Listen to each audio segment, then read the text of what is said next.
Hello and welcome to Joe Shows How. This week we're going to do something a little different. We've been getting lots of questions and comments online, so we're going to answer 20 of them starting right now.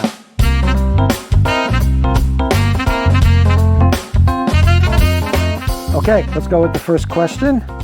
Is Joe as handsome in person as he is on camera? How did that get in here? Okay, let's get serious here. Our first question. How much does a kitchen remodel cost? Well, that's a question we get all the time, and there's really, unfortunately, there's not one answer, right? So it depends on where you live in the country, what the remodeling fixtures and finishes are chosen. Obviously, if you do plastic laminate counters instead of granite, it's going to cost a lot less. Cabinetry prices vary widely depending on what the cabinets are made out of. But I could tell you the national average is about $27,000 for a full kitchen remodel, not just doing parts, just new cabinets, new counters, flooring, lighting, everything. But the range can be as much as 60. I think the low I heard was from like 12,000 to 60,000. So again, it's hard to say exactly how much, but you're looking at least 12,000 in some parts of the country. Okay, one down. Let's go to the next one. What is the easiest way to remove wall-to-wall carpeting? Well, the easiest way is to get someone else to do it, but it certainly is a DIY job. Because a lot of jobs we often will say, you know, if you can do the demolition or the cleanup or any part of it, you can reduce the cost dramatically instead of paying a contractor to do that. So wall-to-wall carpeting, what most people try to do is roll it up and then carry this monstrosity out a window or a door and bend it around. Forget that. That's the wrong way to do it. The best way to do it is to cut it into squares, right? So into manageable size squares, no bigger than maybe 3 or 4 foot square. And the easiest way to cut it is if you can pull it off from around the room and cut it through the back. If you can cut through the backing, you'll see it cuts a lot easier. And wall-to-wall carpeting is typically tacked down around the perimeter of the room on tack strips. Tack strips are nothing but really narrow, thin wooden strips with spikes, little nails sticking up. What they do is they stretch the carpet and they press it down, and those little spikes hold it in place. So pull up the carpeting and pry up those tack strips. Be careful, they're really sharp. Wear leather gloves or something like that. If it's nailed down the concrete, of course, they're a lot harder to remove. And I've found a trick to removing these tack strips that are nailed to concrete. What you do is put a wooden block against each nail, like a 2x4 block, something like that, and strike it with a hammer. What'll happen is it'll bust loose the nail. I mean, sometimes the concrete will pop out, leave a little divot, but that's okay. You can always patch that later. But in any case, once you get those up and the carpet is loose, cut it into squares and then carry them out, you know, one bundle at a time. Plus, it's a lot easier to toss them out if they're in little squares. So that's how you remove wall-to-wall carpeting. Okay, next question. We just had a porch built onto the front of our house, and the contractor said that there's a long-standing tradition of painting porch ceilings blue. Is that true? I was planning on painting the ceiling white to match the house siding. That actually is true. I think it started in the south, in the southern part of the U.S., and it's a very light blue. It's almost like a sky blue, and it's called haint blue. I think it's H-A-I-N-T, haint blue. I'm not sure what that means exactly. Originally, the theory is that like a couple of centuries ago, they painted it to ward off evil spirits. I'm not sure how that worked, but what they discovered is now they paint it blue because it looks like the sky and it helps prevent birds from nesting in the porch because they think it's the sky, and birds, of course, want the sky. They're often fearful of the sky above because of raptors, things like that. So that's the reason they're painted light blue, and it's a tradition, so I would say continue the tradition and paint it light blue. I've seen several of them here in New England even, and they're beautiful. Okay, next question. I inherited several hand tools from my grandfather. Oh, good for you. But they were stored in a leaky barn and are very rusty. Is there a way to restore the tools without using chemicals or harsh cleansers? Yes, and actually we shot a video on this. Link it so you can find it online. What you want to do is, if they're small enough hand tools that fit into a little bucket of some sort or a plastic container like a shoebox size or bigger, just put them in there and submerge them in distilled white vinegar. Nothing more, just white vinegar, soak them in there. And depending on how rusty they are, you know, at least 24 hours, maybe more. And what you'll see is when you come back the next day, it'll look like coffee was poured in there. Look at that. All that rust will get eaten away by the acidity of the white vinegar. Pull them out and scrub them with a wire brush, and it'll clean off the rust. Now, if you have a larger tool that doesn't quite fit in there, we shot a video showing how to remove rust from a shovel. What you can do is take the shovel, put it in a bucket, wrap it in a towel, then soak the towel in white vinegar. This way, you don't have to use so much vinegar, right? You don't want to fill up the whole bucket. So you just wrap the towel in white vinegar and hold it against the towel, hold it against the shovel, and again, 24 hours or so, the rest will be gone. Okay, the oak floors in my home are very squeaky. That's not uncommon, right? Is there an easy way to silence the squeaks? Whether it's easy or not depends on the construction of your home. If we're talking about a first floor, we have access from below, meaning a basement or a crawl space, then it's a lot easier than a second floor where there's a ceiling below it and you can't get to it. Because the reason they typically squeak, there are two reasons. They're nailed down. They're usually tongue and groove boards that are nailed, and the nails work loose. The lumber is shrinking, expanding, and so there's a little bit of space. When you walk on it, those nails are rubbing against the wood, and that makes the squeaking noise. The other reason is the joist below, the floor joist below the floor, sometimes a gap forms between the top of the joist and the underside of the subfloor. And again, because the joist may have shrunk or the building shifted. And so it creates that space, and when you're walking on it, it squeaks up and down. So here's the solution. If you have access to below the floor, what you want to do is go up and find those little spaces and tap in wooden shims. Take a wooden shim, glue it up, spread plenty of glue on it, and tap it in. But don't make the mistake of driving it in, because you don't want to raise the floor. You just want to fill the space. And once that's done, and you do that everywhere, and what that'll do is it'll just prevent the floor from moving down. And if all else fails, if you can only do it from the top side, meaning you don't have access underneath, there's a company called Squeak No More, which is appropriate. And they make a system that essentially are like trim head screws that you can drive through the flooring. Then with a special fixture, the head snaps off. So the screw stays in place, but the head is off. And you wind up with a very tiny hole and you can patch it. So that's a very long-winded explanation how you can silence squeaks in your wooden floors. Okay, the water pressure in our home is low. Yeah, this is a pretty common problem. How can I test the water pressure? For like $10, you can buy a water pressure gauge, which is you can hook it up to a hose faucet and turn it on full blast and read the pressure coming out. Typically they say you want between 60 and 70 psi, pounds per square inch of pressure, 60 to 70. Anything lower than that can be an issue, and anything higher, people think, well, higher would be better, but higher pressure can affect, can cause leaks, and it puts too much pressure on certain plumbing fixtures, so you don't want it. You want to try to stay between 60 and 70. But the first thing you do, if you're on a municipal water system, meaning not a well, is check with neighbors. Because if several people have low pressure, then call the town. It's obviously a town problem, not specific to your home. But if it is your home, then you can get that gauge, check it, and then at that point I would just call a plumber. Sometimes there's a thing called a pressure booster pump they can put right inside your home, right where the meter is, and that will help increase the pressure. But that's certainly something you want a plumber to handle. I've heard a lot about pocket hole joinery, but what exactly is that, and is it suitable for a do-it-yourselfer? Actually, it is very suitable for a do-it-yourselfer, and I have one right here I can show you. This is made by Craig, the largest manufacturer, and certainly one I recommend, I use all the time. There's a jig. This is the basic jig. And what pocket hole joinery is, it allows you to drill pocket holes to install pocket screws. These are the special screws they come with. This happens to be coarse thread for softwood lumber or plywood. Then they have fine threads for if you're screwing together hardwood. But in any case, you can see they have a square recess for driving them and a washer built in, a washer head screw. And here's the jig. And the way it works is, let's say we wanted to join these two pieces of wood together, these two pieces of plywood like this. And we want to attach it with 3 screws. So you mark screws like maybe 1 inch from each end, 1 in the middle, and you extend the line up tall enough so that when you put this in the jig, you line it up with one of your lines right there. Then you lock it in place. It has this really cool cam, locks it right in place, nice and sturdy. So what you do is once you have this locked in place, you use the drill bit to drill the hole down, Then you unlock it, slide it to the next hole center, lock it in place, drill another hole, and of course you repeat the process.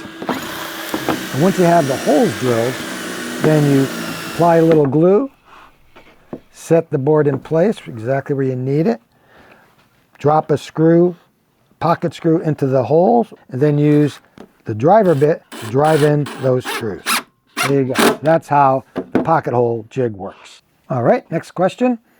How much does a typical bath remodeling project cost? And again, depends on where you live in the country. The average, a national average, is about $5,500 to $6,000. But again, that could range from $2,000 to $18,000, depending, of course, how big the bathroom is to start with, and what fixtures and fittings you select. Some shower heads might cost $2,000 or $3,000 when another shower head might cost $200. So again, it's hard to pinpoint it because depends on the region you live and the materials it costs, but a good national average is about $5,000 or $6,000. Okay, here's a tiling question. I have a tiled floor in our master bathroom that is in great shape, but the grout joints between the 12 by 12 inch tiles are stained and dirty looking. I tried scrubbing with various cleansers, but none worked very well. Do you have any tricks for cleaning the grout? Actually, I do have a trick that we shot not too long ago. I showed how to make one out of some common materials you might have in the house. So what you want is a 1/4 cup of hydrogen peroxide, 1/2 cup of baking soda, and a tablespoon or 2 of Dawn dish soap. Put it in a small bowl, mix it really well, and then you're going to brush it into the grout joint. And I've seen online, I've seen people say you can just use a toothbrush, and you could use an old toothbrush, but they make a grout brush that's specifically designed for this. So I would recommend going out, they're only like $5 or $6, go out and buying one. In any case, so what you want to do is scoop up some of this cleaning solution with the brush or pour it on there and scrub the joint. Depending how dirty it is, you may have to do it a second time. I've done this trick maybe 3 times, and I've never had to do it a second time. Another kitchen question. We're redoing our kitchen on a budget. We would like to know the difference between cabinet refinishing and cabinet refacing. All right, that's a very good question. And if you're not familiar, it's a more affordable way to remodel a kitchen. Most people, what they want to do, of course, is tear everything out and replace everything, which if you can afford to do it, great. But if you're on a budget, refacing or refinishing is a better option for you. And refinishing, cabinet refinishing, as the name suggests, is you keep all the original components, but you just refinish them. So it means you're removing the doors, you're removing the drawer faces, and you're refinishing them, meaning sanding them and repainting them, or sanding them to bare wood and restaining them. Most people are going from stain to paint. And that's smart because this way you don't have to strip it down to bare wood to restain it. Cabinet refacing is replacing all those with brand new components. So you're removing your doors, your drawer faces, and you're basically tossing them out, and you're buying all brand new ones. There are companies that sell just doors and just drawer faces, and they have them in every imaginable size and color and style. And then for the face frame and any exposed panels on the side, what you typically do is you either veneer it or paint it, right? So if you're buying all white cabinet doors and drawers, then you can just paint the front of the cabinet and the side of the cabinet that's exposed white. If it's stained, then what you do is, if let's say you buy maple drawer fronts that are stained, what you're gonna do is get maple veneer and veneer everything on the cabinet and then stain it or finish it to match. How do I unclog a stubborn sink drain? This is a bathroom sink drain. First thing you want to do is start with a plunger. Before you start dismantling everything, what you may have to do is start with a plunger. First, you want to fill the sink with as much water as possible. Sometimes it'll only fill a little bit because the clog is slow leaking, but you want to add water to the drain pipe because otherwise you're just plunging air. So we want that water to force through. So fill the sink. If it's holding water, to fill it at least halfway, let's say. You put the plunger over that drain, and what you want to do is press down to form that suction, but don't yank it off initially. Force it on there, then pump it up and down 2 or 3 times, and then yank it as hard as you can, because you want to create as much pressure as possible.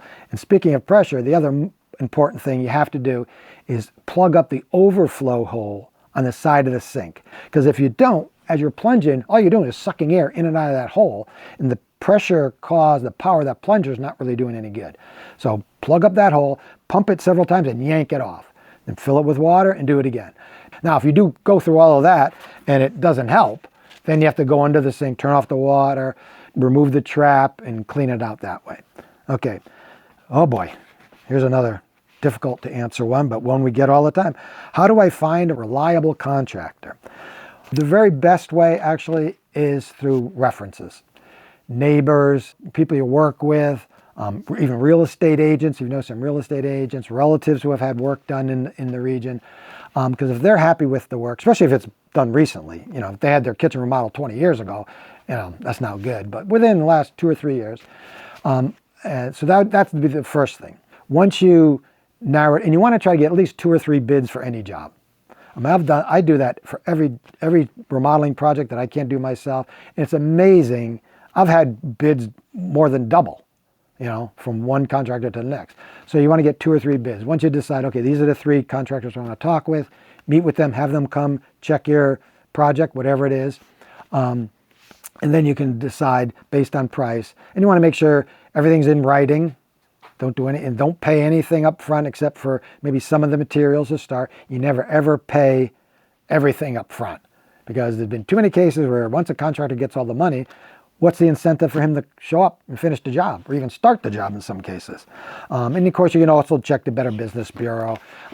If someone has 1 or 2 grievances against them, that's not a big deal. Some people are always unhappy. But if there's a long string of complaints going over years, then I'd recommend passing and going to another contractor. Okay, how often must I replace the filter on my HVAC system? And HVAC, of course, stands for heating, ventilation, and air conditioning. And how often you have to replace it? First, I would check with the manufacturer of the unit, because in case there's something specific that they want you to do. But it often depends on the type of filter. If you have a really inexpensive filter, one of those like cheap fiberglass filters, they're really affordable, but you have to replace them every month. So you have to buy at least 12 of them a year. They have pleated filters that last 3 times as long, maybe 90 days. And then they have HEPA filters. HEPA stands for high efficiency particulate air. Those are very good filters, and they typically last 12 months. And again, a lot of this depends on the condition of your home. If you have pets, you probably have to replace them more often. So it sort of depends on the filter and what the manufacturer recommends. But the important thing is that you do indeed change those filters. Okay, I'm new to woodworking and need some tips on staining wood. I built a pine bookcase, oh good for you, and the dark walnut stain I applied looks all blotchy, and the polyurethane top coat is all cloudy. What went wrong? Well, it sounds like a lot went wrong with this project. The first thing about the staining is the fact it was blotchy is because it was pine, and any softwood, when you apply a stain and it dries, it sometimes gets blotchy because the softwood, there are areas that are really soft, especially pine, but there are also areas that are pretty hard, right? Especially if it's near a knot or something like that. And so it's absorbing stain at different rates. The harder sections of the wood don't absorb it as well. So what you need to do is apply what's called a wood conditioner. It looks like water. I mean, it's just clear. You can buy it wherever you buy stain. And it basically just looks like water. And you apply it, and then there's a window, in which case you have to wait and then apply the stain. But in any case, what that does is it evens out the absorption of the stain. So the stain will be absorbed by the wood more readily, and you'll certainly decrease, not eliminate, but decrease that blotchiness. And the other question about why the polyurethane coat is all cloudy, I suspect it's because the stain wasn't fully dry. What people will often do is they'll apply the stain, and sometimes they over apply it. And the instructions are always apply the stain, wait, a few minutes, whatever, then wipe off the excess. But just wiping off the excess is not enough. What you have to do is scrub off that excess as much as possible. What I tell people is after you apply the stain, scrub it, and usually use like an old terry cloth towel or something like that. Scrub it off as if you're trying to remove every bit of stain, and then let it dry. If it's too light, the color's too light, then you can always apply another one and do the same thing. Let it dry as long as you can, make sure it's completely dry, then put on the polyurethane. Okay. Next, how does a biscuit joiner work? Oh, I love this tool, and not because I like biscuits. What a biscuit joiner is, sometimes it's called a plate joiner. I'll show you. This is one I bought. Geez, I must have had this one over 20 years. It's a very simple tool, as the name suggests. It allows you to join together pieces of wood, and what it uses are biscuits. I'll show you Biscuits come in 3 different sizes. So it's 0, 10, and then we have 20. I typically use the 20, but depending on the thickness of the wood, you use different ones. But this is what the biscuit joiner looks like, and the way it works is it's a very simple tool. In here is a small circular blade. Can you see that right there? It cuts a semicircular slot that is half the shape of these little football shaped splines, right? And by the way, these biscuits or splines are compressed beech. What the manufacturers do is they take beech, hardwood beech, and they cut it into this shape, and then through a hydraulic press, they smash this thing, and they reduce the thickness almost by half. So this is compressed. What happens when you glue it into the joint, it absorbs the moisture from the glue, the water that's in most glue, and it swells up and locks that joint together. So very little clamping, if any, is needed. Really a slick system. But in any case, so what you do is you set this knob here to the size biscuit, 0, 10, and 20. Right now it's set at the 20 size biscuit. And you lower the fence. And then, let's say, again, we wanted to put these 2 boards together. We want to cut slots for biscuits to go in there, right? So then you just mark where you want draw lines where you want the slots cut. Then you just hold the fence down, squeeze the trigger, and press in. What happens when you press in, it cuts that semi-circular shape. And then you do the same thing on this board.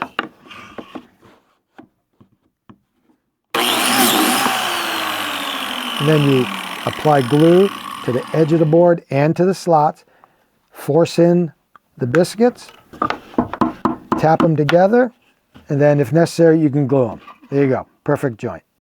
Okay, here we go, next question. How do I prevent water pipes from freezing during the winter? I read a statistic from State Farm Insurance that said 250,000 homes a year are damaged by burst water pipes, which was astonishing to me. And it's second, burst water pipes is second only to hurricanes. So the first thing you need to do, of course, is insulate any exposed pipe in the basement, crawl space, along exterior walls. And the easiest way is they make pipe insulation. It's long rubber tubes, for lack of a better word, has a slit in it, and you can kind of like open it up and slip it on there. In some areas, I've even used, in our basement, just in fact back in that corner, I used pool noodles, because they only cost like $1 or $2, and they're a lot cheaper, and they're pretty thick. You can slit them and slip them on. But in any case, you want to insulate all pipes, hot and cold water. Some people only insulate the hot water because they want to keep the water hot till it reaches the fixture. But in this case, you want to insulate every pipe.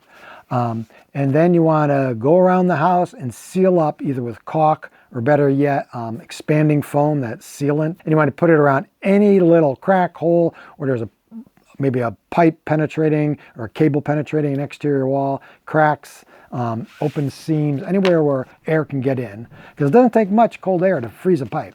And then you want to disconnect any hoses from exterior faucets, hose faucets, turn off water leading to your hose faucets, disconnect the hoses, drain them, move them.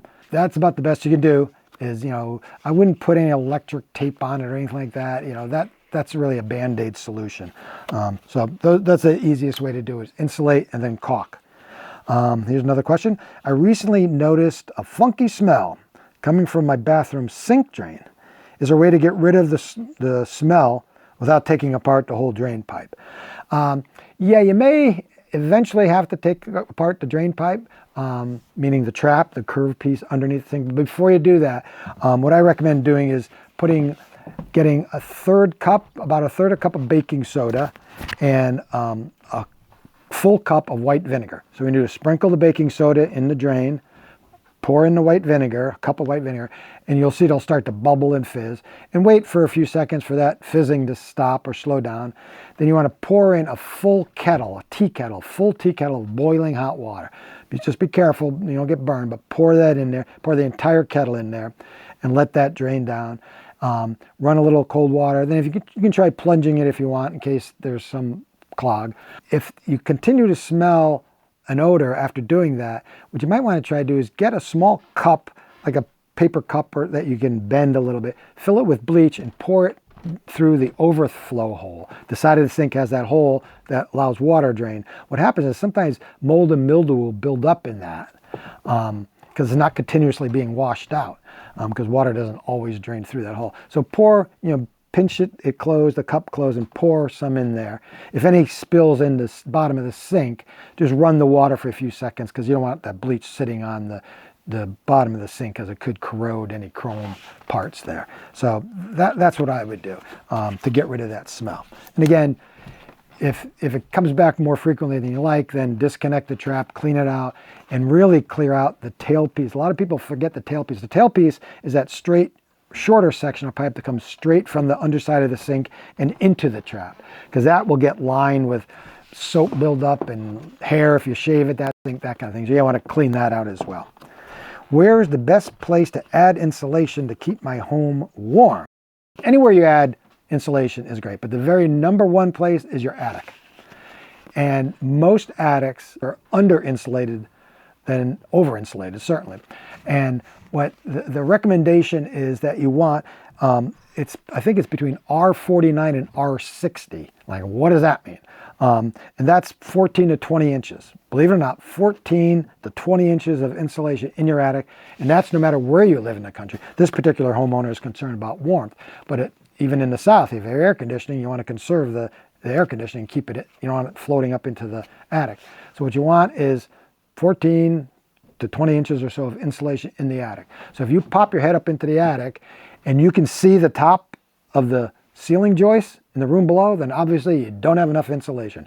So what you want to do is the easiest way is use unfaced bats. So either fiberglass or rock wool, unfaced, meaning they don't have aluminum or paper, craft paper or aluminum on one side. And you want to carry them up and lay them in the attic, but you want to lay them perpendicular to the joist, perpendicular to the existing insulation. So you have the original insulation going this way with the joist in between the joist. You want to lay the new insulation on top of it. What you're doing, you're sealing up any gaps and add as much as possible. You can also use blown-in insulation or loose fill, which is just ground up. Sometimes it's cellulose, sometimes it's fiberglass. I like using the bats because it's easier for a do-yourself. They carry them up there. And so that's what you want to do. You want to add that much insulation. Now, if for some reason you don't have insulation in the attic, which I've never seen a house that didn't, but if you don't, you want to add new insulation. You want to get faced insulation, meaning insulation that has paper or foil. And the facing always goes toward the conditioned space, meaning it always goes, in this case, down toward the conditioned, meaning heating or air conditioned space below. That people often get that mixed up. They have it facing the wrong way. It creates a vapor barrier, which is why you want it facing down. Okay, so that's insulating your attic. Oh, down to our final 2 cards. And there was much rejoicing. Okay, final questions. Let's see. My lawn is full of weeds, which I'd like to kill, but we have young children and 2 dogs, so I want to avoid spraying toxic chemicals all over the yard. Do you know of any safe, non-toxic ways to eradicate weeds? Well, first of all, whether you have kids or dogs or not, you really want to avoid spraying toxic chemicals all over the place. So here's a solution that we shot a video of, and you can find it online here at Joe Shows How. And what you want to do is get a pump-up sprayer, at least a gallon capacity. I usually, the 2-gallon is more universal and more practical, so get like a 2-gallon plastic with a little pump-up handle and the spray wand. And you want to pour in 1 gallon of white vinegar, just distilled white vinegar, 2 cups of Epsom salt. Right? You can buy it at any department store or pharmacy. And then a 1/4 cup of Dawn dish soap. Mix it up really well and then spray it on the weeds. And what will happen is the vinegar, the acidity of vinegar, and the salt, which is acidic as well, right? That will kill the weed. And the Dawn, the dish soap, just helps it stick. Just helps it stick to the leaves. And you want to spray your whole yard because you want to kill the grass, but you want to spot, try to get all the weeds themselves. And you'll notice within 1 day, they'll start to shrivel up. And within 2 or 3 days, they'll be dead.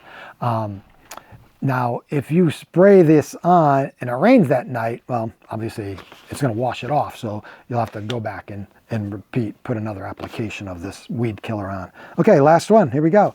What basic tools does a novice do-it-yourselfer need for home repair and home maintenance? I guess if we're assuming they're starting from scratch, maybe this is a young person, bought their first house. I think to bare minimum to start, you want a hammer, tape measure, utility knife, adjustable wrench, pliers, putty knife, a hand saw, a level, and levels come in many sizes. You might want to start at least with a short 9-inch torpedo level and maybe a 2-foot spirit level, and a plunger, because you're going to need a plunger in the house. And then as far as screwdrivers go, to start, maybe get a multi-tip screwdriver. I think I have a couple of them here. Here's one.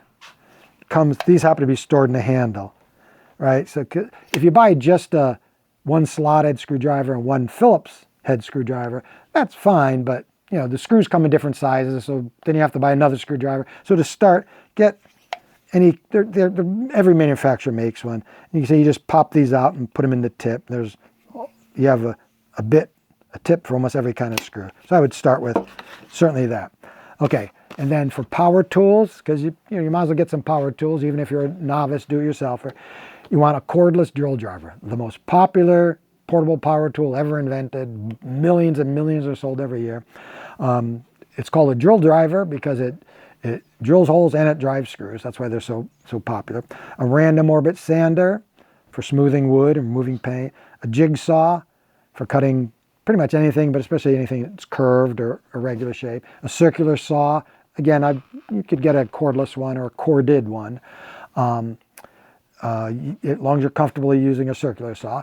And then an oscillating multi-tool, which is, again, one of my favorite tools. It allows you to cut almost any building material. You can scrape, you can grind away grout. I mean, it has a lot of different fit attachments. So that would be the start. And then from there, then as your needs expand, as your skills expand, as your projects expand, you can add more and more tools.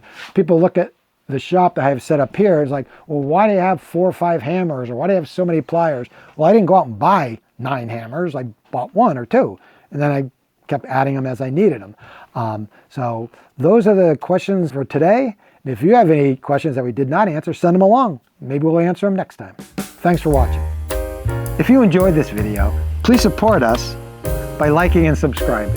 And I'd like to send a special shout out to our growing list of subscribers. Thank you very much. We appreciate each and every one of you.